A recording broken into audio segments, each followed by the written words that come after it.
Captain Richard Ravage Stiltskin III's log, October 23rd, 1951. I am keeping this journal to document my day-to-day life at the recommendation of my therapist, who suggested it would be good counseling after the war. After the accident. I live with my beautiful wife, Nora, and my infant son, Sean. Readjusting to normal life has been difficult. I nearly shot the Voltec salesman who came by the door this afternoon. But from here on out, I think life should return to more or less adequate. Still, sometimes I find myself wishing for more excitement, adventure, danger. But hey, that's never ever going to happen. Fuck, run, get to the vault, Nora, get the baby, and don't eat the baby, run. Well, we made it to the vault. Recognizing my rank as captain, Nora and I were granted fast access to the travel pod, meant to take us further in. From now on, it should be smooth sailing. Why? Captain's log, October 23rd, 1958. It appears the travel pods had the unintended side effect of freezing me and sending me into the distant year of... further into the 1950s. The radiation appears to be mostly gone, and the world as I know it has changed, plunged into darkness, despair, with death around every corner. This would be great, but the only downside is my wife has definitely been murdered, and some bald-scarred son of a bitch has my son. Stocking up on supplies and heading out of the vault, I found our home care droid, Codsworth, still functioning and tending to our garden. Based on the state of our home, he's done a pretty piss-poor job.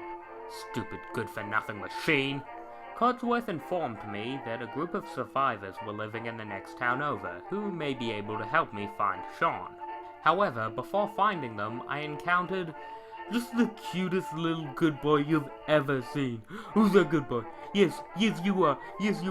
Oh, yes, you are. With my trusty canine companion, I managed to reach the settlers Codsworth had informed me about. They appeared to be in a spot of bother, being attacked by a group of what I decided to call Raider Scum.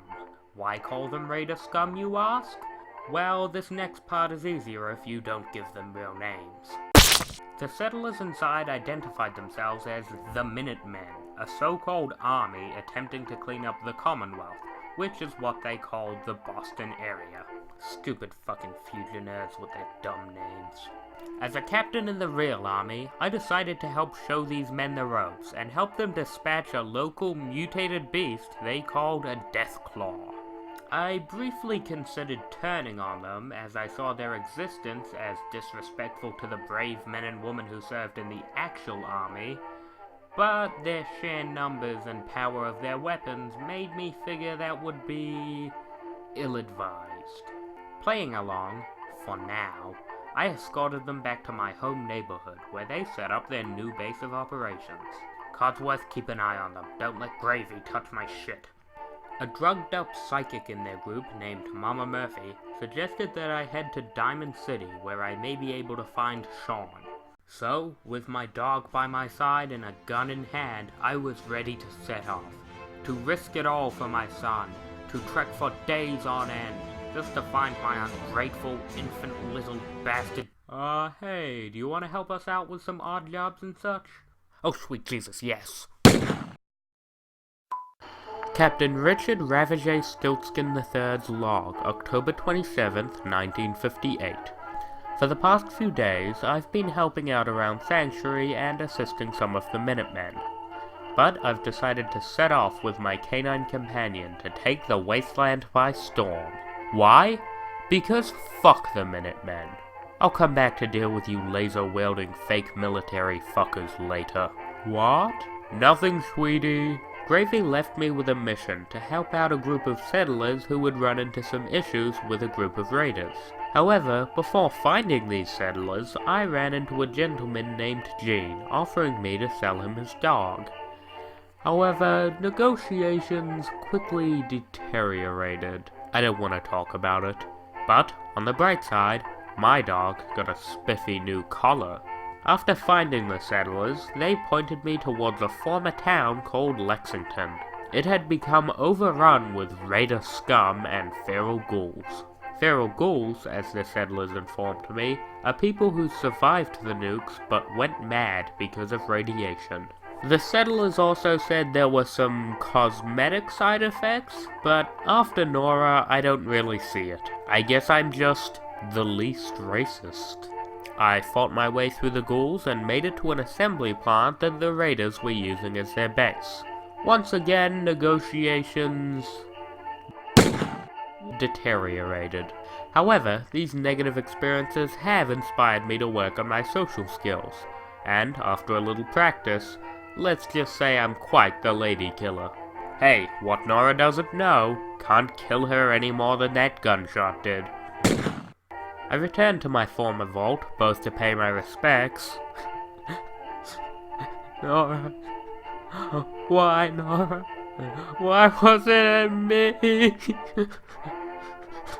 And picked up a fucking awesome cryolator designed to freeze enemies. I'm sure I'll put this high-powered military-grade weapon to good use. Die, you mutated radroach motherfuckers! Quite. I also swung back to the former Minutemen HQ at the museum and stole an abandoned laser musket. Take that, Gravy. We left that there for you. Shut up, Gravy! Speaking of Gravy, he had the nerve to try and give me the rank of General in his fake-ass army. Ooh, I'm a general in your fake imaginary army with the fairies and the pixies in the mystic land of Boston. General is a higher rank than Captain? Shut the fuck up. Gravy! Another weapon upgrade, and easily the best of the lot.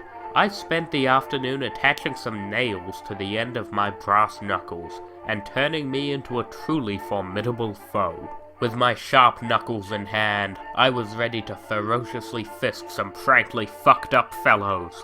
Forsooth! You are a deeply disturbed individual. To Diamond City! General Mr. Flying Captain Richard Ravager Stilskin III's log, October 31st, 1958.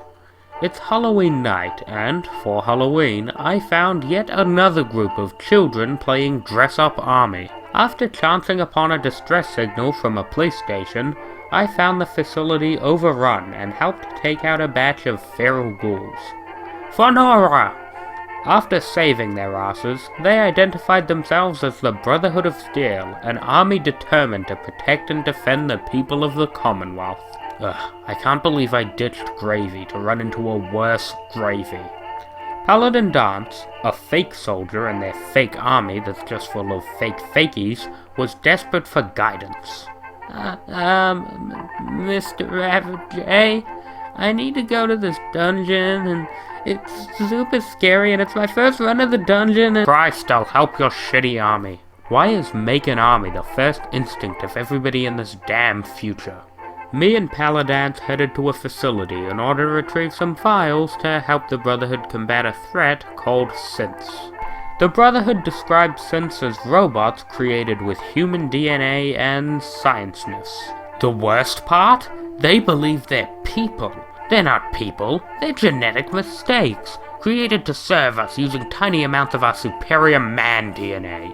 This is just like what happened with them woman folk. Give them a rib, and they think they're real people. You have so much to teach me. Thank you, Private.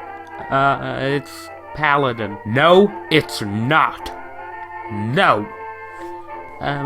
Speaking of wars, I was, wondering what was the battle you fought in, like, Captain General, sir?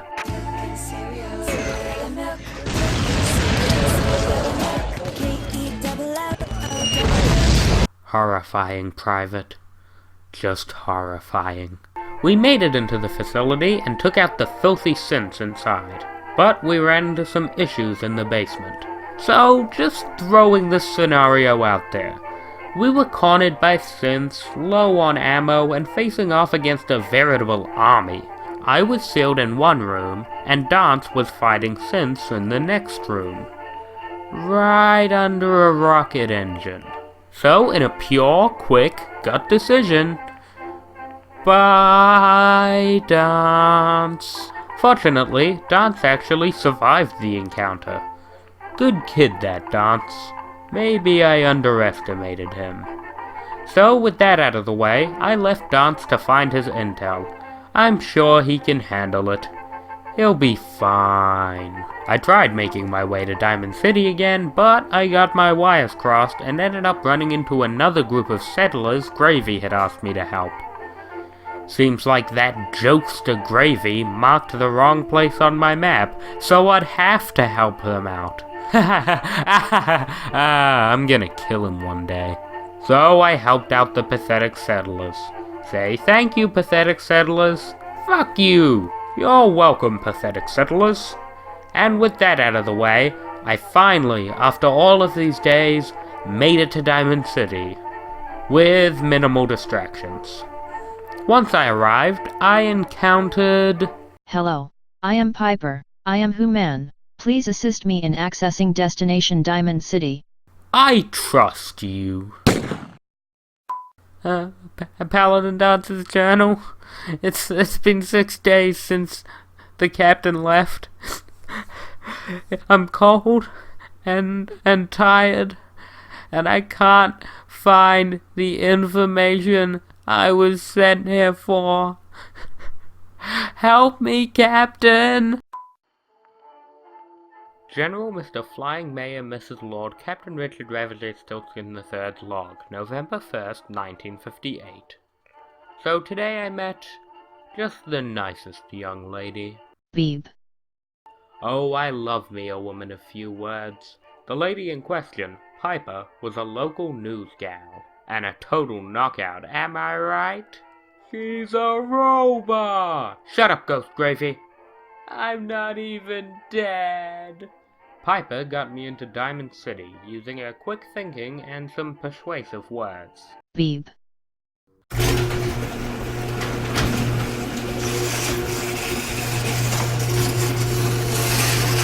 Once we were inside, we ran into the mayor, Mayor McDonald. The conversation was tense. I sensed a lot of history between Piper and McDonald, and their exchange was heated. Salutations, fellow Human. Good to see well you are doing today. Weather is indeed nice. Beeb. McDonald did have his uses, however. He pointed me towards a detective agency in the town which could help me find Sean and Nora's killer. Man, remember that? Feels like such a long time ago. Good times. I arrived at the agency, however, to find the good man missing, and was informed by his #1 gal, Ellie Perkins, that he had been kidnapped. Why can nobody solve their own damn problems anymore? This isn't the America I remember. Hashtag not my wasteland. With a detective to find, Dog and I set off once again. It went about as well as all of my other quests in this fucked up future. God! Stop it! Oh god. He gets me first player. I'm getting real sick of this shit. I tracked down Detective Valentine and found he was being held by gangsters in an abandoned, unfinished vault. Risking life and limb, trekking for hours, and only stopping for brief naps in between battles, I made it to where Valentine was being held, only to make the shocking discovery. Detective Valentine was a synth. Okay, so I was faced with a bit of a moral conundrum. See, synths are genetic mistakes. They believe themselves to be human when they are clearly not. Valentine, however, has no such illusions, and embraces the freak show mistake of God that he is. In fact, he reminds me of my Nora in some ways. I decided to let Valentine live, and even help him finish up the case he was working on. To tell the truth, I wasn't really paying attention to what the case was about or who I was meant to kill, but I helped. I also got a fun new outfit. You know, for casual wear. After wandering around Diamond City for a bit, I discovered a lot of the town had a fair of sense and an organization called the Institute. The Institute, as I've been told, is an evil underground organization who creates sense and sends them to infiltrate communities in the Wasteland. Which is just ridiculous. I mean, seriously, how can you not tell if somebody's a robot or not? Right, Piper? I agree. Agree. Error. The Shrewd software malfunction. Beep. Meeting up with Valentine at his agency, I shared my story with him, and he was about to say something that would change my life. The man you described matches the identity of Kellogg. He was the creator of cereals. He is also wanted for 24 charges of first-degree murder. Wait a minute. The man who has my son. That's Kellogg? Kellogg's alive? General Mr. Flying Mayor, Dr. Sinister, Lieutenant Mrs. Lord, ex-husband, Captain Richard Ravager Stilskin III's log, November 4th, 1958. Detective Droid... Valentine. Whatever. Detective Droid just unveiled a shocking secret. The man who has my son is Kellogg. How do you know Kellogg? The war. The cereal wars. My captain, 5-star General Horatio Crunch, was leading our troops against the Thuggies at the Battle of Grapenut Peak. They came during the night, and soon, everything was gone. When the dust settled, I woke up and found him. Captain Crunch, left dying on the battlefield. I held him in my arms as he died, and he said one last thing, Kellogg. I never saw his face, but I knew he was a man of pure evil. And that's how I got it. That's how I became a captain. I thought you were a general. Shut up, Valentine! So with that backstory exposited, Valentine and I, along with my companion dog, set off for Kellogg's abandoned homestead. Now I had a name and a place, and there was nothing that could get in my way. Nothing that would stop me from rescuing my son and avenging my long-lost dead wife. It's locked. Well, fuck a duck. I headed off to the mayor's office and bribed the receptionist into giving me a key. I tried to persuade her to just give it to me, but she refused. Selfish, non-easy-to-seduce receptionist bitch. When I come and take the city down, I'm killing you first. Returning to Nick, we entered Kellogg's apartment, and had some fun. Just get in the...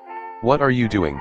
I'm experimenting, Nick. Get the hell away from me. Be cool, man. Just be cool. Go. Burn in hell, you son of a bitch. Yes! Fuck you, Nick. Oh, it's the little things in life. Where was I? Oh, yes, avenging Captain Crunch and saving my son who's probably dead. Good fun. We found a secret wall in Kellogg's apartment, and inside came up with a way of tracking him using the dog. It seems fitting that Captain Horatio Crunch's new savior would be my closest friend in this new world. What's that, boy? You like that name? Horatio? Alright, boy? That's your new name now, boy. My partner and friend, Horatio. I love you too, Horatio. That poor dog. Leaving that buzzkill behind, Horatio and I tracked Kellogg to an old army facility. I had some opinions on that. How dare you stand on this ground, on the ground of two American heroes, you dirty, filthy, lower-than-scum, commie son of a bitch. I am gonna come up there and shove my steak-eating, bear-guzzling American first fist up your ass and use you as a goddamn puppet and make you say the Pledge of Allegiance as you bleed out on the ground that you litter. I was really upset. Maybe just come back next week. Oh, and another thing. You son of a bitch, if you think you can get away with kidnapping my son, I want to say, Sid, it might have been something else. It definitely started with an S, but you killed Captain Crunch, and I will not forgive that. Shut up, dog. I mean Horatio. Your name is Horatio. That's fine. That's good. General Mr. Flying Fisting Sir, Mayor Dr. Sinister Lieutenant Deputy Monk, Mrs. Lord, ex-husband Captain Richard Dick Ravager Stiltskin III's log, November 6, 1958. So, after getting some of my untapped rage out, I made my way into the facility to find Kellogg. You'll never find me. I am a dark whisper in the ears of the innocent. I am the thing that goes bump in the night. I am the man that brushes my teeth and then drinks orange juice. I am... Hello. Hi. Mini Nuke. Mini Nuke? Mini Nuke. Ow. You asshole. Follow-up fisting. And that's the show.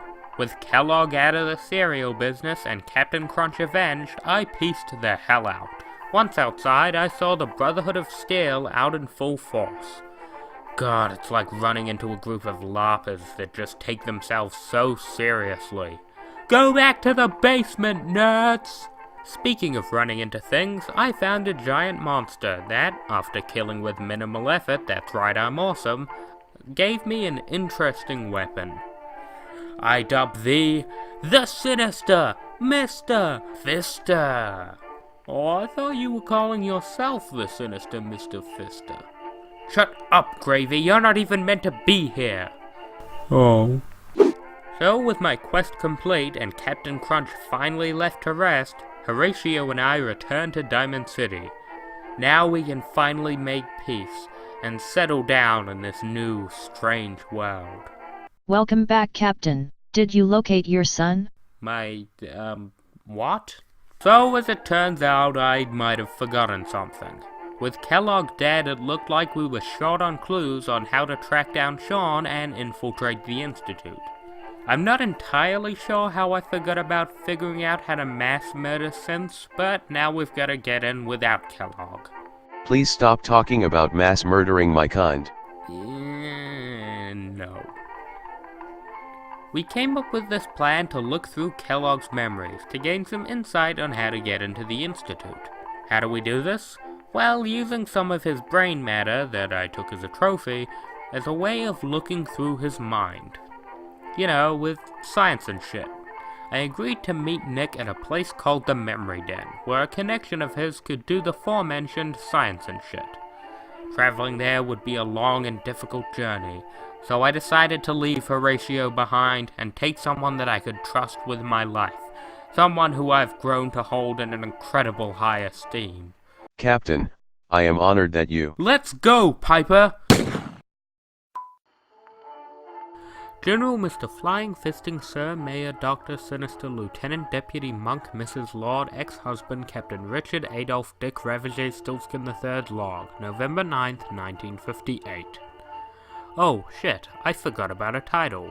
I am now Mr. Piper Ravager.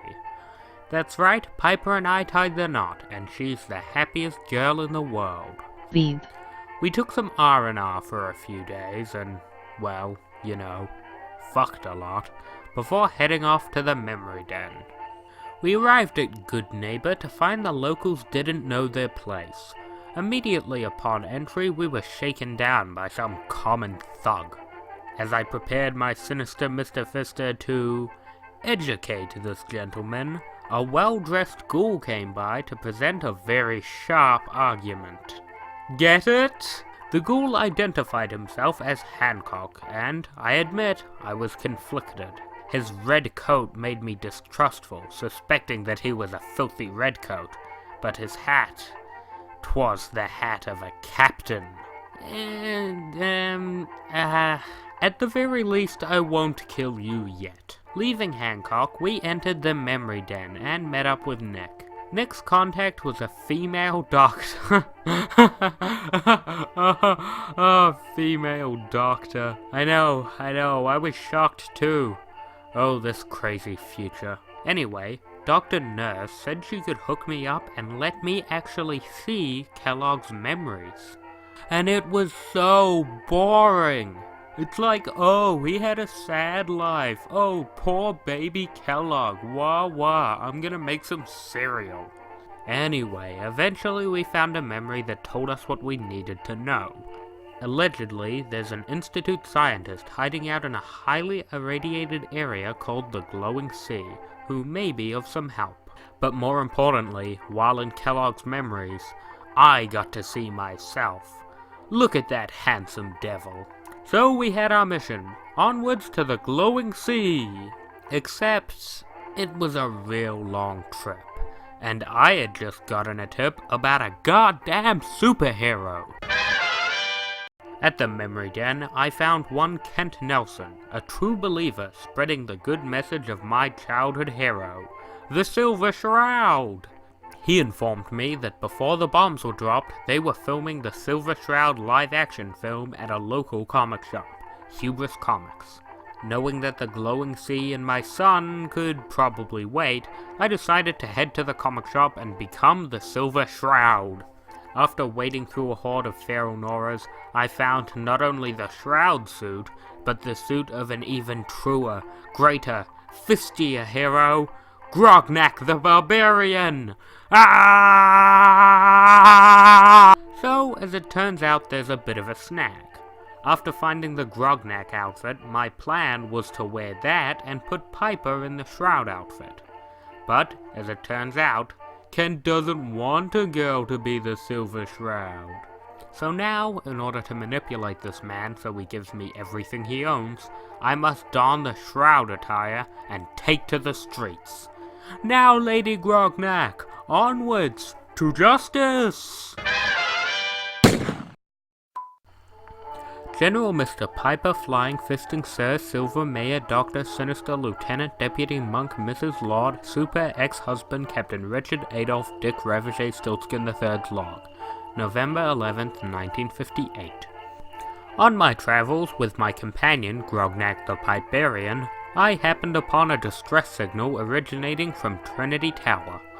I was in two minds. Part of me was curious, but the last time I answered a distress signal, it turned out it was Paladin Dance. And, whatever did happen to Paladin Dance? I'm so cold.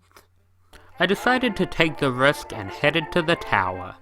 I arrived to find super mutants, and oh boy was it fun climbing to the top. Reaching the top, I did battle with a super mutant named Fist. He was super disappointing. I don't want to talk about it. It's like, he didn't even have a fist. He used a gun. The fucking coward. I'm okay. I'm fine, you piece of shit. Locating the captives, I found it was an old-school actor named Rex Tyler and a somewhat intelligent super mutant named Strong. The four of us made our way down the side of the tower and made it to safety. I mean, we got shot at a bit, but they mostly shot at Strong, so he can deal with it. After leaving them behind, I ran into a scavenger who sold me a really fun kind of gun. What I've decided to call the pecking order. The hits kept on coming as I finished the day being a damn superhero, cleaning up the streets of Goodneighbor. My Silver Shroud exploits did land me in a spot of bother, however, as my sidekick/benefactor, Kent Nelson, was kidnapped by some mobster named St. John. So, that's a thing. Figuring he might still have something of value, I decided to save Kent. Battling my way through an abandoned hospital filled with St. John's men, I had to confront him. I had one opportunity, one chance to save Kent. I chose my words carefully. Now, St. John, let me explain this to you. Everyone who points a gun at me dies. Every single one. Well, Kent's dead.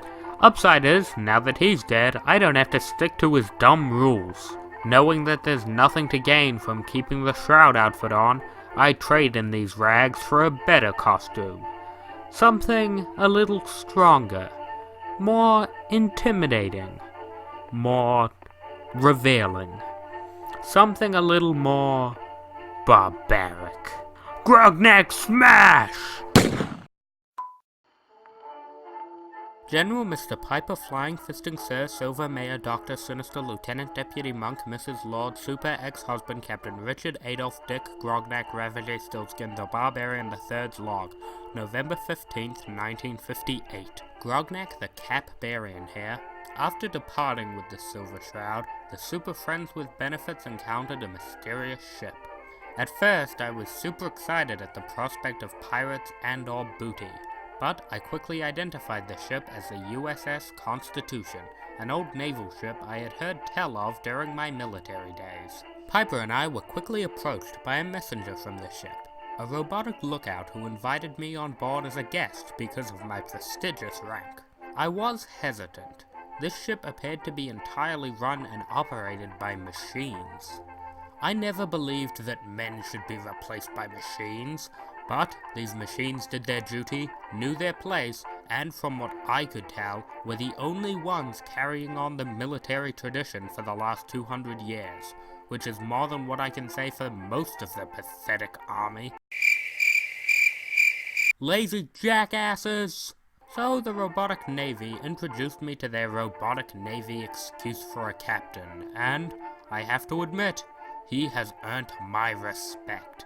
Resilient, intimidating, and bound to his mission, Captain Ironsides was everything I looked for in my own men, and he had gotten himself and his crew through some tough times. However, the SS Constitution had hit some hard times, becoming lodged in a savings and loans building and losing all ability to become unlodged. So, in the end, I agreed to help out the good captain and his scurvy crew. After helping out take out a crew of scum from raiding my new robots, Piper and I restored power to the engines of the Constitution. I wasn't exactly sure what Captain Ironside's plan was. Sure, the ship was brimming with enough power to blow its way out of the building, but it had more holes in it than your average game of golf. But I wasn't going to question him. After restoring power, they sent me to retrieve a guidance chip from a local group of raiders. I sent the Silver Shroud off to do her superhero-ly duties, before dealing with this the barbarian way. Hold on. This is just a warm-up. Chill out. Oh my god. Anyone else? Who else? Oh, mercenaries! Why should I mercenaries?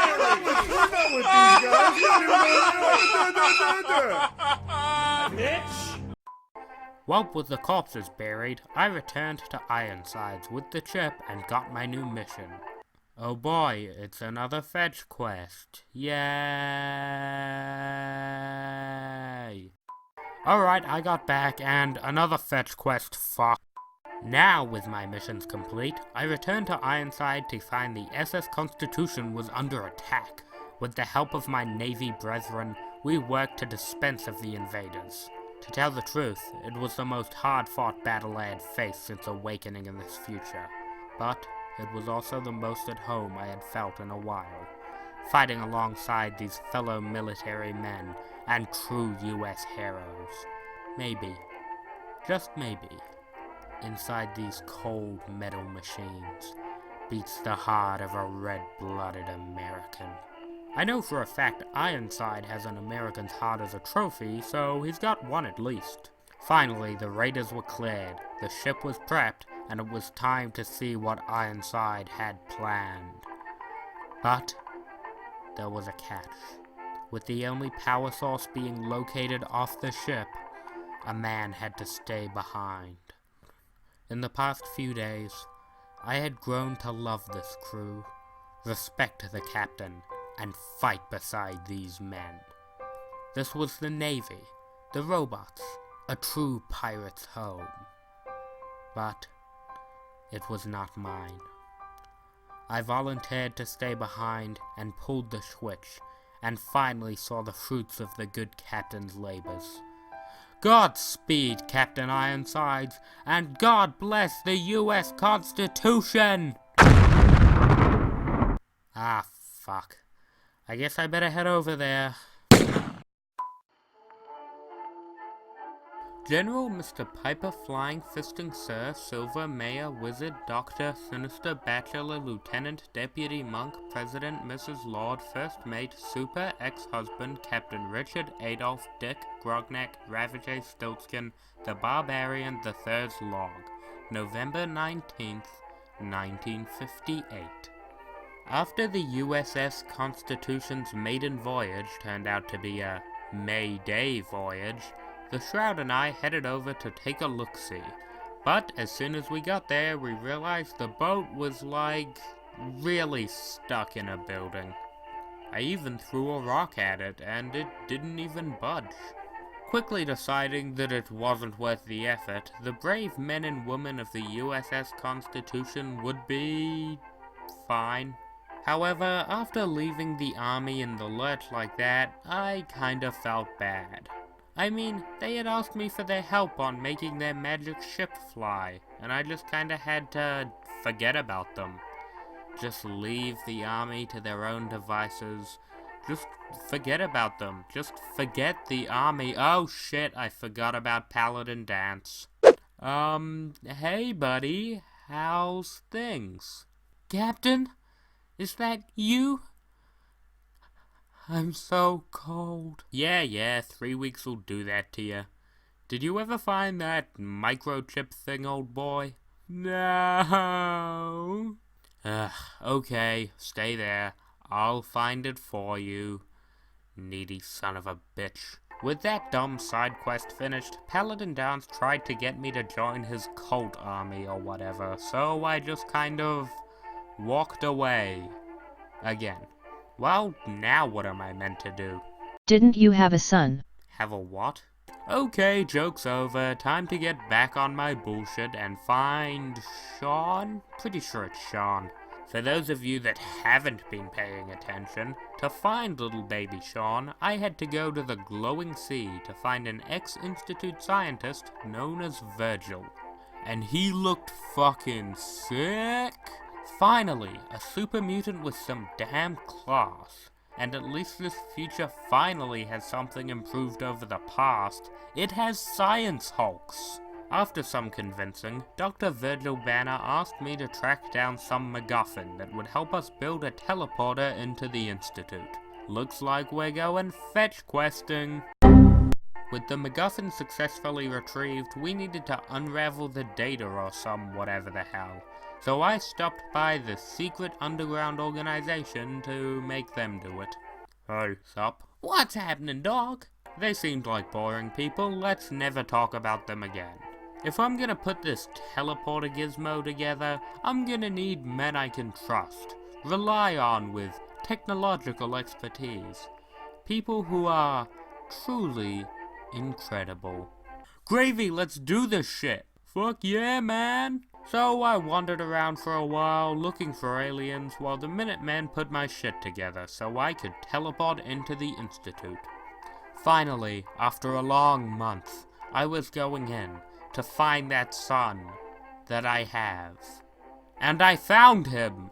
Hey little guy, you're such a good boy. Yes you are. Horatio's gonna love you. I hate to interrupt, but I'm talking to my son! Well, with whoever the hell that was taken care of, I rescued Sean and returned home. And we all lived happily ever after. I mean, with my son totally fine, what else is there to do?